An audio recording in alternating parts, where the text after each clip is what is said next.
Hey everybody, welcome to the channel, and today I'm offering you an in-depth, comprehensive look at binary logic and everything that comes with it.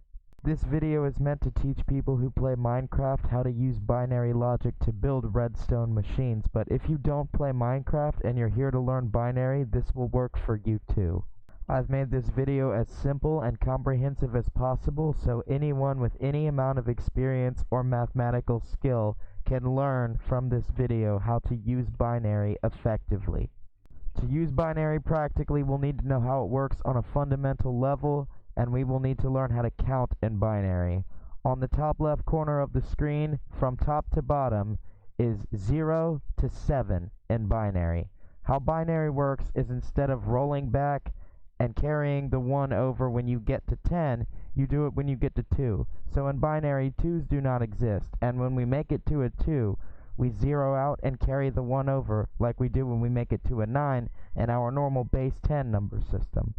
Normally when we look at numbers, we are not accustomed to putting zeros on the left side of full numbers. In binary, you'll see it all the time because we work in 4's, 8's, and so on.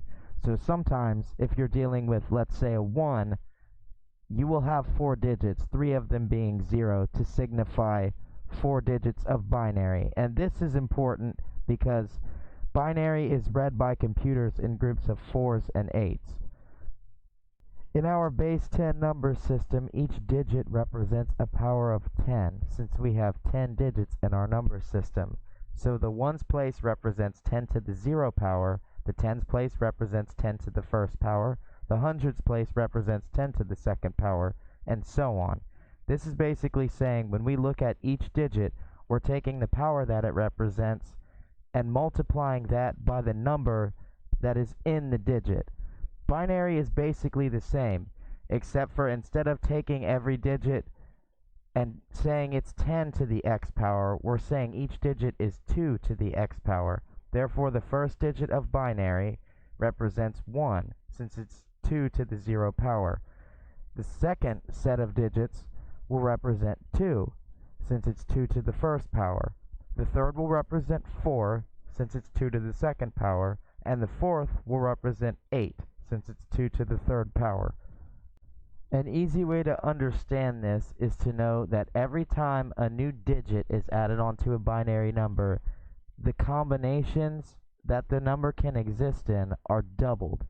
Therefore, if you only have 2 binary digits, those 2 binary digits can only exist in 4 states: 0, 0, 0, 1, 1, 0, or 1, 1. If you have 3 binary digits, there are 8 possible combinations. If you have 4, there are 16, and so on. Reading and deciphering binary can be incredibly easy if you look at the digits like you do in the base 10 number system.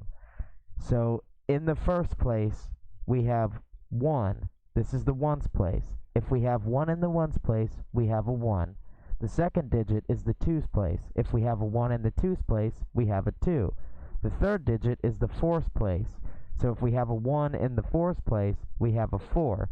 So to get binary numbers, let's say we have 3 digits: a 1 in the 4's place, a 0 in the 2's place, and a 1 in the 1's place. So 1 in the 4's place means we have a 4, 0 in the 2's place means we move on, and a 1 in the 1's place means we have a 1. So 4 plus 1 is 5. So 1, 0, 1 is 5. The only thing hard to understand about binary at first is that you have to ditch 8 of the digits that you're used to working with and only deal with 2 of them. Now that you have a better understanding at how binary actually works, we can go ahead and take a look at some principles of binary that help us do things that we normally wouldn't be able to do with it. The first thing that we're going to talk about is the 1's complement. This is basically, we take any number we want, and the 1's complement to that number is the number that will turn our binary number into all 1's. Adding and subtracting works the same in binary as it does in a base 10 number system on paper. So if we add a 1 to the zeros, they become 1's, and if we add a 1 to a 1, it becomes a 0 and we carry over the 1, just like we would if we added a 1 to a 9 in base 10. Therefore, an easy way to find the ones complement of a number is to change the numbers ones into zeros and change the zeros into ones. The ones complement is important because it helps us simulate an illusion of dealing with negative numbers. So if you look at the list here, we can say 0 is equal to 0 like normal, but we can say that all ones is equal to negative 0. This is weird, but because of how the ones complement works, we have to include a negative 0 when we deal with negative numbers. The ones complement of every positive number is its inverse in this form of negative number dealing. So 0, 1, 1 is 3, 1, 0, 0 is negative 3 because that is 3's ones complement. But when we use the ones complement to deal with negative numbers, we have a small problem that arises. Take for example our problem written here, 3 plus negative 3, which also means 3 minus 3. But since we have an easy way to deal with negative numbers, we can say plus negative 3 here.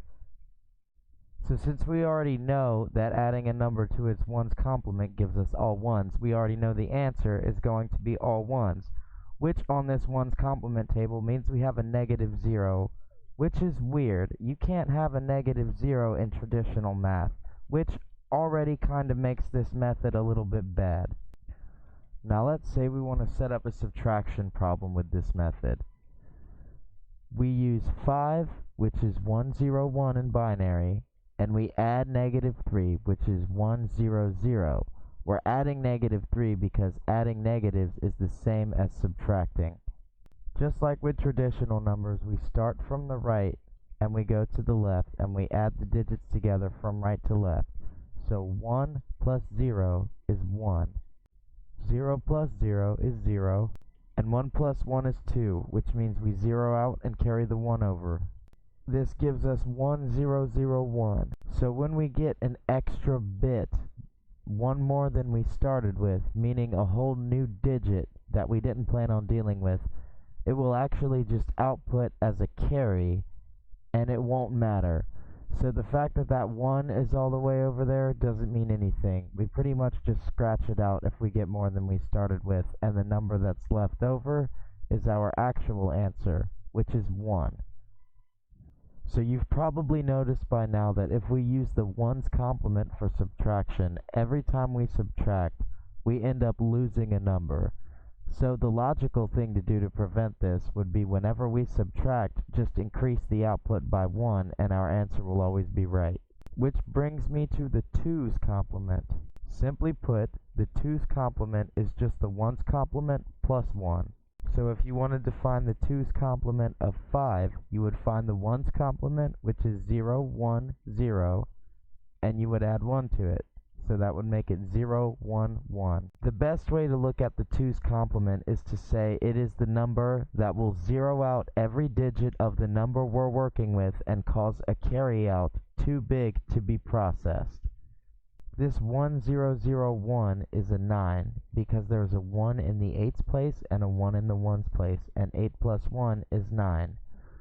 To find the 2's complement of 9, we need to take the ones complement of 9, which is 6, and add 1 to it, and then we get 7.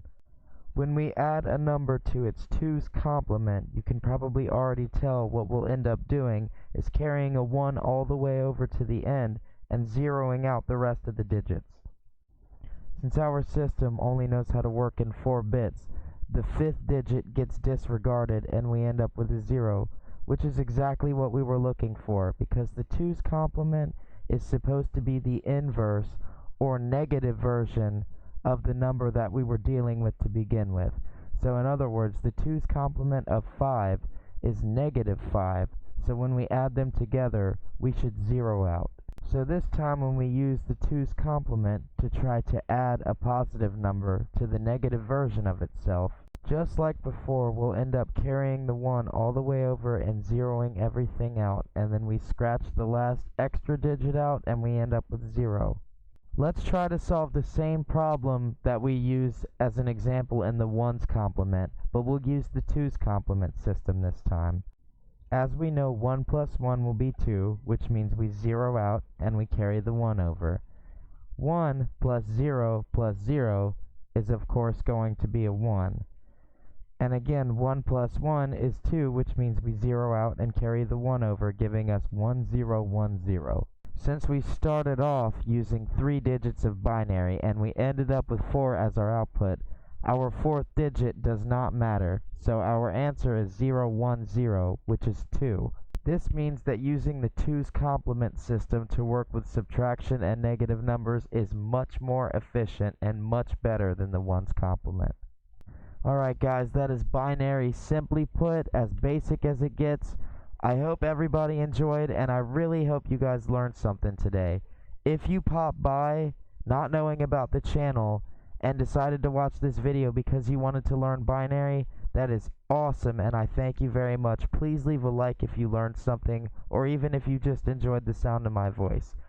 For those of you who like Minecraft, I post Minecraft videos on my channel regularly, so please like, subscribe, watch the video over and over again, hit that bell.